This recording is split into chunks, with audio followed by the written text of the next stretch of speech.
Hai pembelajar, kali ini saya akan membahas tentang laporan pembuatan karya inovatif, yaitu laporan pembuatan alat peraga berupa video pembelajaran.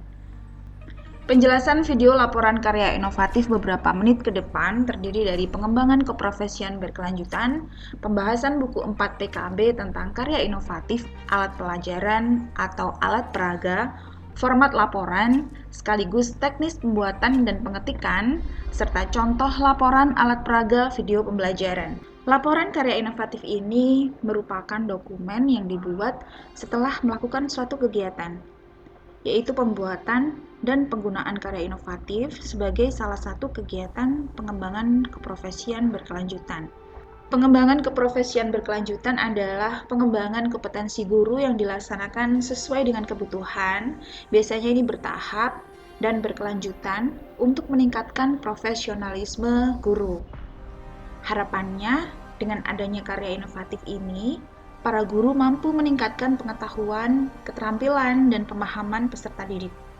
Nah, laporan karya inovatif ini biasanya diperlukan sebagai salah satu unsur utama dalam kenaikan pangkat dan pengembangan karirnya. Pembuatan laporan karya inovatif ini bisa diajukan dalam penilaian untuk diperhitungkan angka kreditnya. Saya akan mencoba untuk berbagi pengalaman saya ketika membuat laporan karya inovatif alat peraga video pembelajaran, teknologi perkantoran, otomatisasi perkantoran, dan virtual office. Pedoman saya adalah buku 4 PKB Revisi 2019 tentang kegiatan pengembangan keprofesian dan angka kreditnya. Dalam tabel ini, jumlah karya inovatif yang dipersyaratkan bervariasi tergantung dari jabatan dan golongan ruang. Jadi ketika saya akan mengajukan pangkat dari golongan 3B ke 3C, saya harus mempersiapkan 4 karya ilmiah atau karya inovatif. Jenis karya inovatif yang wajib juga ada ketentuannya. Jika kenaikan pangkat dari golongan 3B ke golongan 3C, masih bisa memilih jenis karya publikasi ilmiah dan karya inovatif. Sedangkan untuk kenaikan pangkat ke golongan 4A ke atas, ada ketentuan khusus yang harus dipenuhi. Tapi satu hal pasti, sebelum Anda membuat laporannya, yang harus dilakukan terlebih dahulu adalah Anda harus membuat karya inovatif terlebih dahulu. Karena pembuatan laporan karya inovatif ini hanya bisa dibuat jika Anda sudah membuat karya dan menggunakannya. Jadi harus ada karya terlebih dahulu ya. Ini wajib karena isi laporan menuntut adanya bukti fisik yang nantinya akan dipaparkan secara lengkap dalam laporan. Salah satu karya inovatif diantaranya adalah membuat atau memodifikasi alat pelajaran atau alat peraga dan alat praktikum. Kegiatan ini meliputi membuat atau memodifikasi alat pelajaran atau alat peraga, serta membuat atau memodifikasi alat praktikum. Alat peraga atau alat pelajaran adalah alat yang digunakan untuk memperjelas konsep atau teori atau cara kerja tertentu yang digunakan dalam proses pembelajaran atau bimbingan. Alat pelajaran atau alat peraga ini mempunyai ciri memperjelas konsep atau teori atau cara kerja suatu alat dan ada unsur modifikasi atau inovasi bila sebelumnya sudah pernah ada di sekolah. Jenis alat pelajaran atau alat peraga adalah yang pertama itu poster atau gambar untuk pelajaran, yang kedua alat permainan pendidikan, yang ketiga model benda atau barang atau alat tertentu, yang keempat benda potongan atau cutaway object, yang kelima video atau animasi pembelajaran, yang keenam alat bantu pelajaran. Ini biasanya untuk guru yang mengampu mata pelajaran penjas orkes atau seni, atau juga bisa guru-guru yang mengajar prakarya, IPA, dan teknik. Kriteria alat peraga atau alat pelajaran bisa berupa alat yang berfungsi untuk memperjelas konsep atau teori atau cara kerja tertentu yang dipergunakan dalam proses pembelajaran atau bimbingan. Yang kedua bisa berupa pelaksanaan proses pembelajaran atau bimbingan, sehingga pelaksanaan proses pembelajaran atau bimbingan menjadi lebih jelas dan lebih efektif. Alat peraga yang dibuat harus sesuai dengan tugas mengajar atau membimbing guru yang bersangkutan. Bukti fisik kegiatan yang menunjukkan bahwa guru telah membuat alat pelajaran atau alat peraga harus dibuktikan dengan cara membuat laporan tertulis.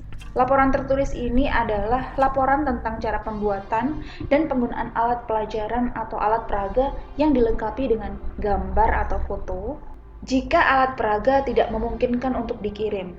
Hal yang sama juga berlaku, yaitu membuat laporan tertulis apabila alat pelajaran atau alat peraga tersebut memungkinkan untuk dikirim. Jadi bukti fisik ini harus ada laporan tertulisnya, walaupun alat peraga itu bisa dikirim atau tidak bisa dikirim. Selain itu, laporan harus dilengkapi dengan lembar pengesahan dari kepala sekolah yang membuktikan bahwa alat peraga tersebut dipergunakan di sekolah. Angka kredit untuk alat pelajaran atau alat peraga terdiri dari dua kategori, yaitu kategori kompleks dan kategori sederhana.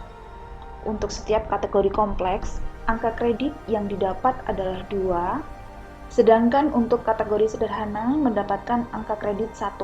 Alat pelajaran atau alat peraga yang dikategorikan sebagai kategori kompleks terdiri dari setiap 4 poster atau gambar, setiap 4 set alat permainan pendidikan, setiap 4 set model, setiap 4 alat bantu pelajaran, setiap 1 buah benda potongan atau cutaway, setiap video atau animasi pembelajaran komputer berdurasi minimal 30 menit.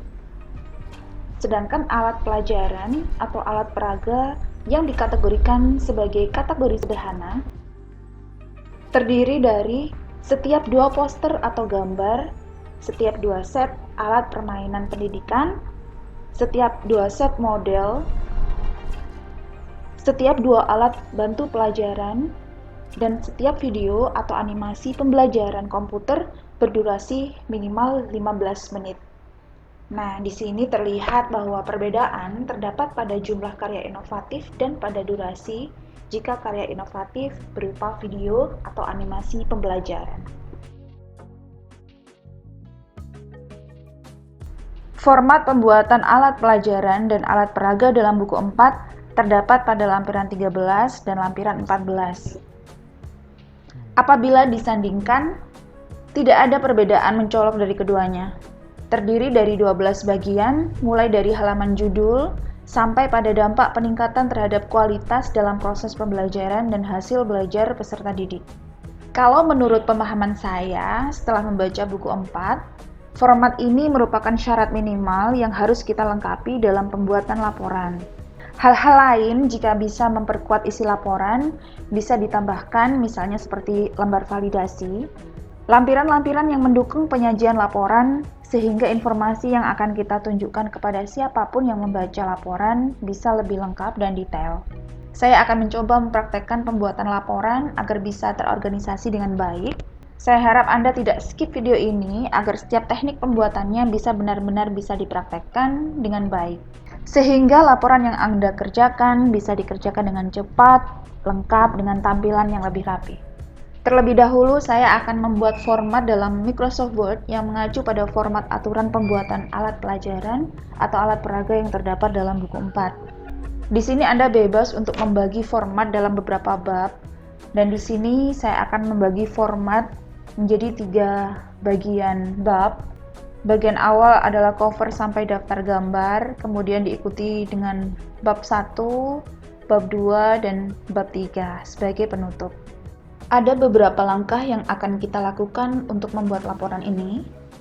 Yang pertama, siapkan terlebih dahulu semua bukti gambar dan foto dalam folder. Hal ini untuk memudahkan pengorganisasian gambar. Yang kedua, pengaturan ukuran kertas, menyesuaikan dengan ukuran dokumen yang ditentukan. Yang ketiga, modifikasi style. Hal ini untuk menjaga agar format dokumen tetap konsisten. Ini juga bisa mempermudah kita dalam membuat table of content. Yang keempat, mengatur backbrick untuk memudahkan pemformatan nomor halaman. Yang kelima, membuat nomor halaman untuk memudahkan membuat daftar isi. Yang keenam, membuat daftar isi sebagai navigasi untuk pembaca. Yang ketujuh, membuat caption pada gambar. untuk memberikan informasi tentang gambar. Yang kedelapan, membuat daftar gambar untuk pengorganisasian gambar dan sebagai navigasi bagi pembaca. Update daftar isi dan update caption pada gambar untuk menyesuaikan dengan setiap perubahan yang kita lakukan. Pertama kali yang harus kita lakukan adalah menyiapkan semua bukti gambar dan foto dalam satu folder seperti ini. Bukti-bukti fisik ini hanya bisa diperoleh jika kita benar-benar membuat alat peraga. Semua alur diurutkan terlebih dahulu, mulai dari persiapan, proses pembuatan alat pelajaran atau peraga, sampai pada penggunaan di sekolah. Misal di sini saya contohkan dalam pembuatan alat peraga teknologi perkantornya adalah pertama kali saya menyiapkan materi pada Google Slide. Ini adalah Google Slide yang saya buat.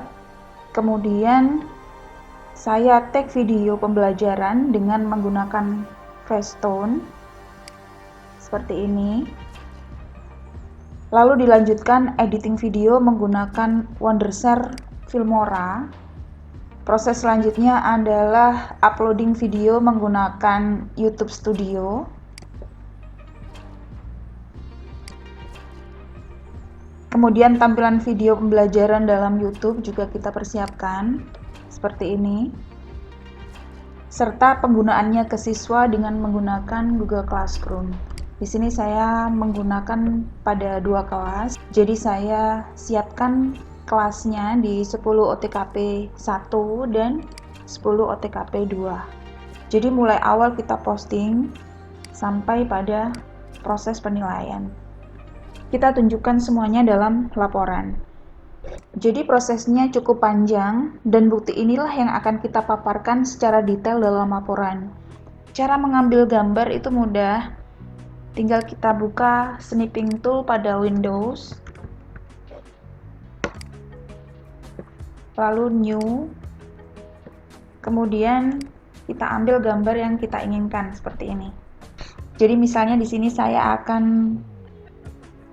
membuat bukti pada pembuatan video di Filmora. Tinggal saya buka Filmora, lalu saya buka snipping tool, new snip, kemudian kita ambil gambarnya. Lalu kita simpan pada folder yang sudah kita siapkan dengan cara file, save as, lalu beri nama file, misalnya ini capture 1, lalu save. Kita bisa lihat di sini hasilnya. Ini yang baru saya buat. Langkah selanjutnya adalah pengaturan ukuran kertas. Nah, ini menyesuaikan dengan ukuran dokumen yang ditentukan. Di sini saya akan mengaturnya sesuai dengan perkiraan saya sendiri. Caranya adalah pilih layout, kemudian pilih size, lalu saya mengaturnya ke dalam ukuran A4, kemudian klik tanda panah di bagian Pick Setup ini. Saya akan mencoba untuk merubah ukurannya. Ini saya tetapkan 2,54. Bagian sini saya beri ukuran 3,5, bottomnya 1,5, kemudian bagian right ini saya tetapkan sama seperti top, lalu oke. Kemudian saya akan mencoba untuk mengatur pada bagian line and spacing.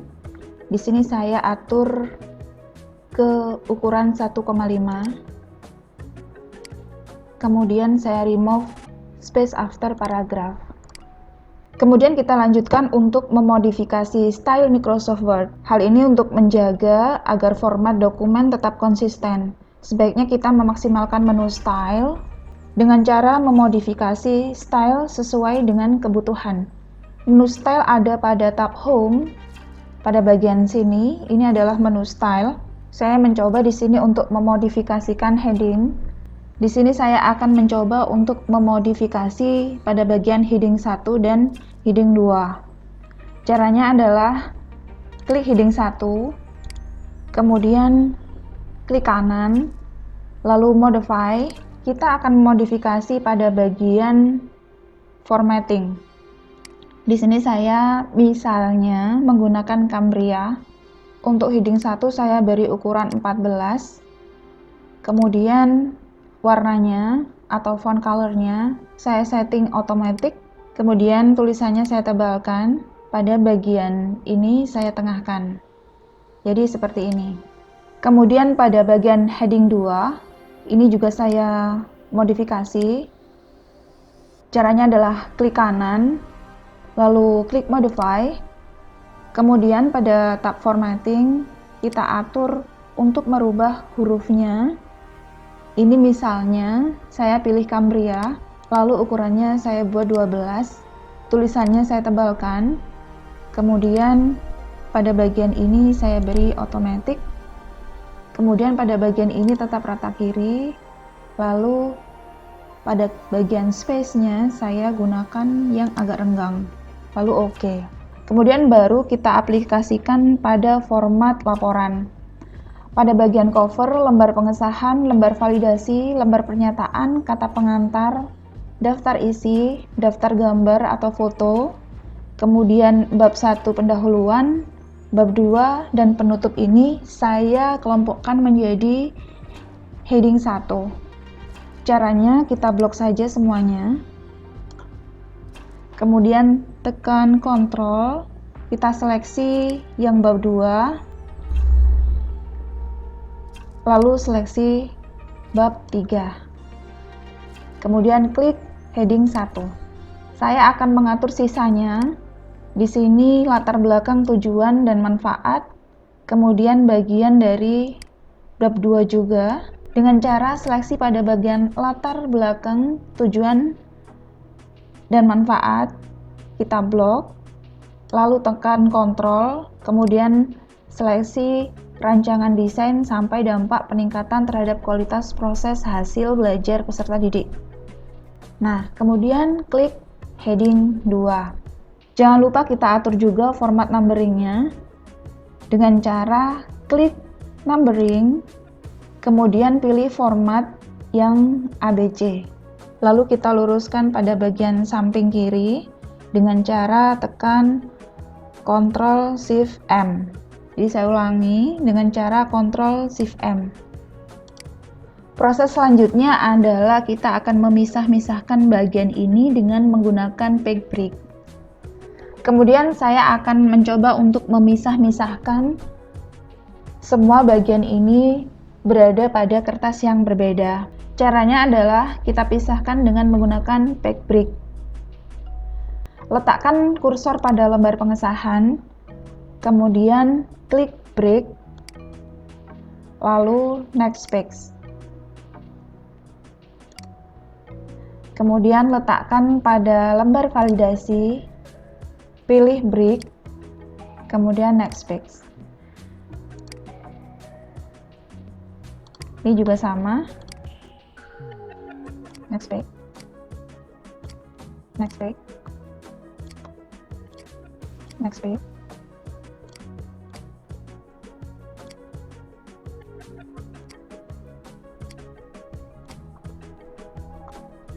Kemudian pada bagian bab ini kita letakkan kursor pada bagian bab 2, lalu tekan take breaks, klik next page. Bagian penutup juga sama, letakkan kursor sebelum bab, kemudian klik breaks, next page. Pada bagian bab 2 jangan lupa mengatur dimulai dari A. Caranya adalah letakkan kursor pada numberingnya, kemudian klik kanan, klik restart at A, lalu kita luruskan.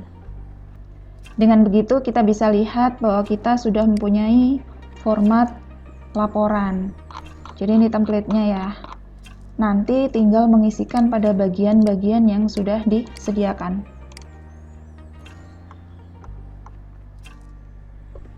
Selanjutnya saya akan membuat nomor halaman. Untuk memudahkan membuat daftar isi, kita harus men-setting halaman terlebih dahulu. Dan pada laporan ini saya akan men-setting sebanyak 3 kali.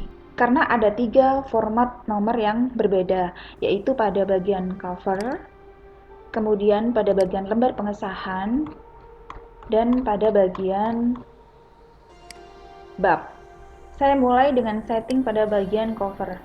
Letakkan kursor pada bagian cover, kemudian klik insert, pilih page number, lalu pilih format page number. Di bagian cover ini, number formatnya adalah menggunakan huruf Romawi. Klik OK. Kemudian kita pilih lagi page number, bottom of page, lalu kita pilih yang plain number 2, kemudian centang different first page. Bisa dilihat di sini ketika kita mencentang different first page, pada bagian cover ini nomornya hilang tapi tetap terhitung ini adalah nomor 1. Setelah itu saya akan men-settingnya di bagian ini, bagian lembar pengesahan. Kita klik insert, letakkan pada bagian lembar pengesahan, kemudian klik insert, pilih page number, klik format page number, kemudian pilih number formatnya ke angka Romawi, lalu OK. Di sini kita lihat bahwa pada bagian lembar pengesahan sudah berubah. Kemudian saya melihat di sini pada bagian lembar validasi dan lembar pernyataan juga kita harus setting ulang. Caranya sama seperti yang di atas tadi, yaitu page number, format page number, kemudian pilih angka Romawi.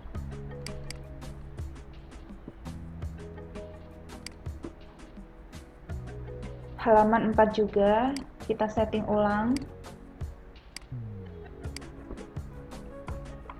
Kata pengantar.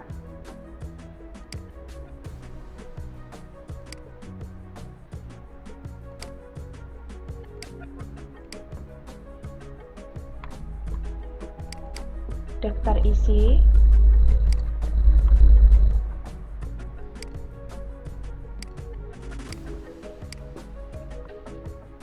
Ini sudah berubah semua dari angka biasa menjadi angka Romawi.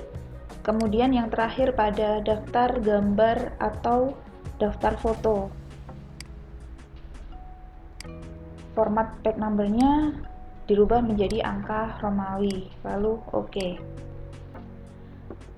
Kemudian kita akan memulai pada bab 1 pendahuluan ini. Di bagian sini, nomornya akan kita rubah kembali menjadi nomor 1 tetapi menggunakan angka biasa. Caranya yaitu klik insert, pilih page number, kemudian format page number. Bagian page numbering ini kita centang yang stat at, lalu di sini akan muncul otomatis 1, klik OK. Kemudian akan berubah menjadi angka 1 dan seterusnya. Kita cek yang lain, apakah nomornya sudah berurutan di sini. Ini 2, 3,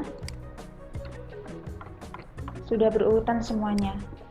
Setelah itu kita bisa melangkah ke tahap selanjutnya, yaitu membuat daftar isi.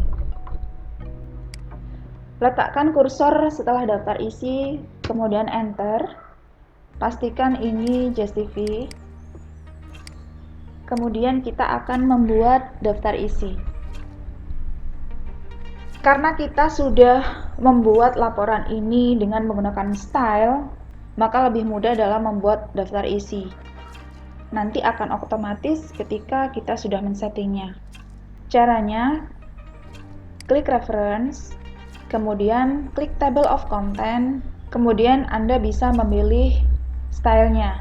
Saya pilih yang bagian tengah, maka otomatis table of content atau daftar isi sudah jadi. Pada bagian ini kita hapus saja seperti ini. Kemudian kita atur. Kalau misalnya tadi kita mengaturnya menggunakan Cambria agar sesuai, kita atur ini menjadi Cambria. ukurannya juga 12. Lalu space-nya juga kita sesuaikan menjadi 1,5. Maka kita sudah memiliki daftar isi. Langkah selanjutnya adalah membuat caption gambar. Caption pada gambar ini digunakan untuk memberikan keterangan atau informasi tentang gambar. Dan apabila kita memberikan caption pada semua gambar bukti fisik yang kita berikan, maka itu akan mempermudah kita untuk membuat daftar gambar. Pastikan kita sudah mengumpulkan gambar-gambar bukti fisik ke dalam satu folder, sehingga kita mudah untuk mencarinya. Saya akan mencoba untuk insert picture, kemudian memberikan caption pada gambar. Misalkan pada rancangan desain ini saya akan memberikan gambar. Cara menyisipkan gambar adalah dengan klik insert, kemudian picture, lalu pilih lokasi gambar pada folder yang kita buat, kemudian klik foldernya, lalu kita pilih gambar yang kita inginkan. Pilih gambar, kemudian klik insert. Kita atur gambar, misalnya seperti ini, lalu pilih gambar, kemudian klik kanan untuk memberikan caption. Di sini kita bisa klik insert caption. Maka akan muncul tampilan seperti ini. Lalu klik new label, kemudian ketik gambar. Lalu OK. Maka captionnya akan otomatis berubah menjadi gambar 1. Lalu klik OK. Baru setelah itu kita bisa mengetikkan judul atau caption dari gambar. Ini saya ketikkan rancangan atau desain alat peraga. Seperti itu. Kalau misalnya kita ingin menambahkan gambar lagi, tinggal insert picture, lalu pilih yang lain. Misal di sini saya menambahkan gambar yang kedua, klik insert, kemudian atur gambar, kemudian pilih gambar, lalu klik kanan, klik insert picture. Di sini otomatis akan berlanjut ke gambar 2. Tekan OK. Lalu kita ketikkan judulnya. Misal di sini kompetensi dasar mata pelajaran teknologi perkantoran. Contoh misalnya di sini saya memberikan gambar yang ketiga di bagian B. Tinggal klik insert, lalu picture, kemudian pilih gambar, lalu tekan insert lagi, atur gambar, kita tengahkan, lalu klik kanan, kita berikan captionnya.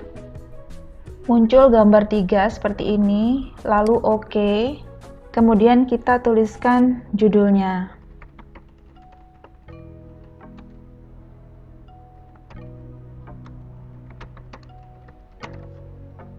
Seperti ini. Kemudian kita menuju ke bagian daftar gambar di sini. Saya perbesar lagi.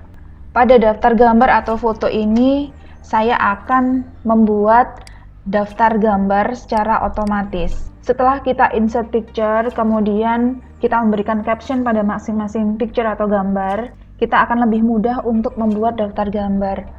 Caranya adalah klik reference, kemudian insert table of figure, lalu klik OK. Maka daftar gambar atau foto otomatis sesuai dengan caption yang kita buat tadi. Coba kita atur. Karena kita menggunakan Cambria dari tadi, kita pilih Cambria, lalu diatur space-nya menjadi 1,5. Di sini daftar gambar sama seperti daftar isi, jadi kita bisa otomatis membuat daftar gambar karena kita sudah men-setting pada caption pada masing-masing gambar. Setelah semua format dibuat, Anda bisa langsung mengetikkan semua isi laporan pada masing-masing halaman. Misalnya seperti ini. Ini covernya sudah ada, lembar pengesahan juga sudah saya isi, lembar validasi, lembar penyataan, kata pengantar, daftar isi. Nah, pada bagian daftar isi jika ada perubahan, kita bisa mengupdate-nya dengan cara update table. Kalau misal perubahannya ada di bagian nomor halaman, update table-nya hanya dengan cara update table, lalu update table page number only. Salah satu contoh, misal di bagian latar belakang ini saya taruh di halaman 2. Seperti ini. Ini latar belakang yang awalnya di halaman 1 sudah berubah di halaman 2. Cara untuk update-nya adalah ini latar belakang halaman 1. Cara update-nya adalah dengan klik update table, kemudian update page number only, lalu OK. Nah, latar belakang yang awalnya di halaman 1 berubah di halaman 2. Apabila kita merubah pada bagian subjudul atau judul, misal di sini saya rubah menjadi prakata. Ketika ingin merubah, tinggal klik update table. Nah, maka secara otomatis akan berubah. Ini harus kita atur ulang lagi. Kita sesuaikan dengan format secara keseluruhan. Karena saya menggunakan Cambria, maka saya rubah menjadi Cambria fontnya, dan space-nya juga saya rubah. Saya sesuaikan dengan yang lain. Beda lagi ketika kita akan merubah pada daftar gambar atau foto. Kita tidak bisa langsung menemukan update table dengan cara klik kanan di bagian daftar gambar atau foto. Cara untuk update table-nya adalah dengan klik reference, lalu kemudian update table berada di bagian caption. Pada tab caption ini, klik update table. Kalau misalnya page number only, kita bisa update menggunakan page number only, tapi kalau misalnya ada perubahan di keseluruhannya, tinggal klik update entire table, lalu OK. Jangan lupa kita setting seperti awal yang tadi. Misalnya di sini sudah Cambria, kita biarkan saja. Kalau misalnya ingin merubah space-nya, tinggal space-nya kita atur seperti semula.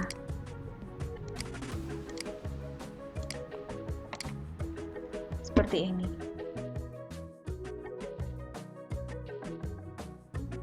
Ini adalah contoh laporan yang sudah saya buat, yaitu laporan karya inovatif pembuatan dan penggunaan video pembelajaran. Seperti yang Anda lihat pada bagian cover, terdapat judul, kemudian ada logo, lalu identitas pembuat laporan. Di sini semuanya dalam bentuk centering. Lalu pada lembar pengesahan disebutkan tentang detail video. Di sini ada durasinya, ada judul, lalu channel publikasi. Karena ini saya publikasikan di YouTube, ini juga saya sertakan. Kemudian ada identitas saya, lalu ada tanda tangan kepala sekolah. Kemudian saya menyertakan juga lembar validasi. Ini opsional, kalau misalnya ingin ditambahkan juga tidak apa-apa, karena di buku 4 juga tidak ada. Tapi untuk memperkuat bisa menyertakan lembar validasi.